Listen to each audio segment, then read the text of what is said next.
américaines peuvent faire plier la Russie et Vladimir Poutine? Je dirais par exemple, on aurait un moyen, effectivement, mais on l'emploie pas. Est-ce qu'un pays occidental est prêt à envoyer sa marine de guerre pour rétorquer aux marines de guerre russes qui protégeront? Voilà un exemple concret. Regardez l'Inde, où je connais bien les problèmes pétroliers. J'ai travaillé pour Total en Russie, d'ailleurs.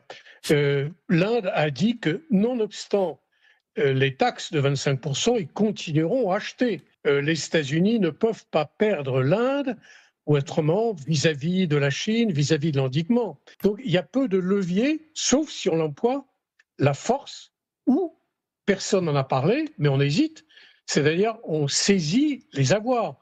Pour l'instant, on gèle les avoirs et on tire 3 à 4 milliards d'euros par an qu'on verse à l'Ukraine.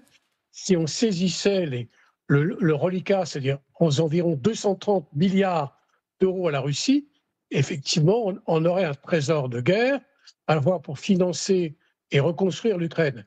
Malheureusement, il n'y a pas unanimité au sein de l'Europe pour des tas de raisons précédentes, parce qu'à ce moment-là, les capitaux du Golfe et ailleurs ne viendront plus à Bruxelles ou ailleurs. Donc là aussi, c'est une question qu'on en parle depuis 3 ans. Donc voilà, pour l'instant, les sanctions. Vous avez parlé du nucléaire. Pour les diamants, on a pratiquement tout sanctionné. On peut citer le titane. 30% du titane dans le monde est construit et élaboré par une société VCMA et qui est une société russe. Donc là aussi, on a encore besoin de ceci. Donc on est devant le pied du mur. On continue à armer, effectivement.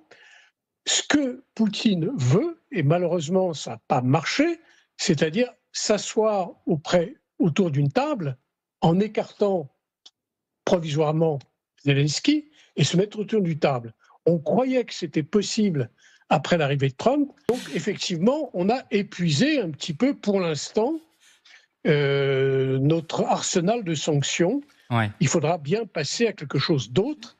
Et là, il faudra faire preuve d'imagination et surtout de courage.